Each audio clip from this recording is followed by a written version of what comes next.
So this is the OnePlus 8 Pro, and in all honesty, it's a device that has me torn. On the one hand, in a lot of ways, this is one of the best Android devices that you can pick up right now. But on the other hand, the hefty price tag that comes with buying this phone kind of makes it lose that magical and awe-inspiring feeling that used to come from using a flagship level OnePlus device that didn't leave as big a hole in your pocket. And so for this review, we're going to take a look at what OnePlus has done differently that in some ways justifies the price hike and figure out whether or not it was all actually worth it. So let's dive right in. Now, like all OnePlus devices, the OnePlus 8 Pro is a seriously fast phone, the fastest really that Android has to offer, and that's both in performance but also in fluidity. Whilst the specs of course play a huge part in achieving this speed, what really hits the nail on the head is the display.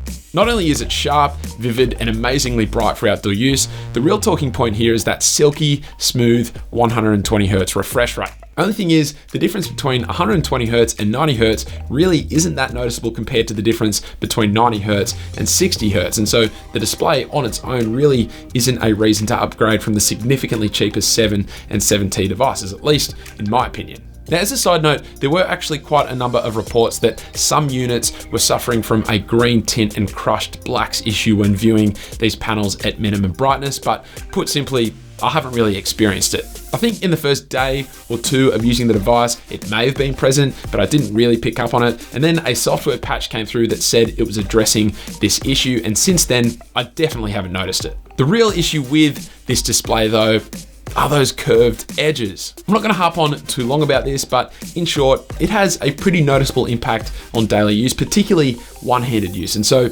please OnePlus, stop doing this. Now, as well as that, whilst the battery life on the 8 Pro is very decent to say the least, easily a full day performer, I think with the increase up to 120Hz, it ends up being just about the same as what was offered on the OnePlus 7 and 7T. We do, however, now get the inclusion of wireless charging, the first OnePlus device to include this feature in any capacity.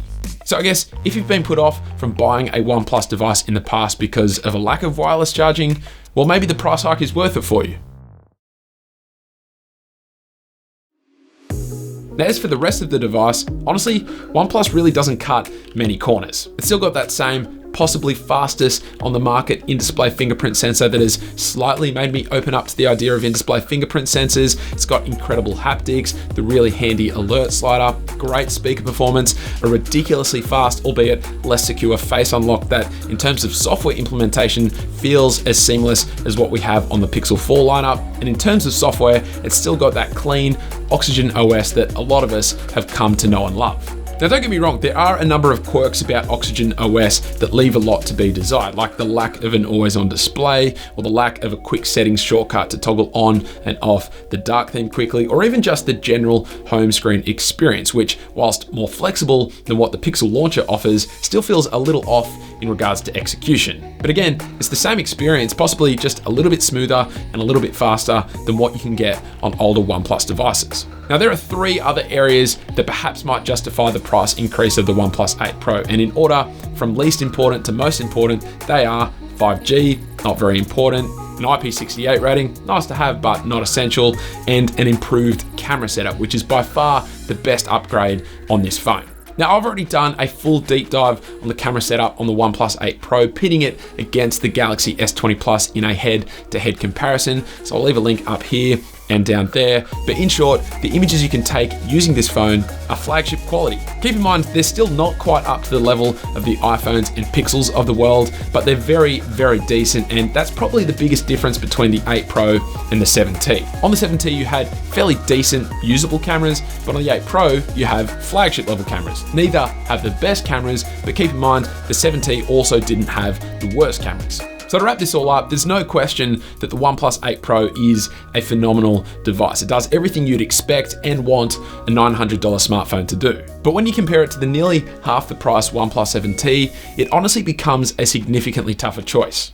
If you buy this phone, you know what you're getting yourself into. It is an excellent phone with pretty much no compromises evident at all, except for the fact that it doesn't ship with an always-on display. But for me, these really premium and expensive phones are getting me all the more excited for the more budget-oriented Android phones coming soon, like the Pixel 4a and even the supposed OnePlus Z, because I think those phones are going to be much easier to recommend to someone without feeling the weight of their wallet on my shoulders.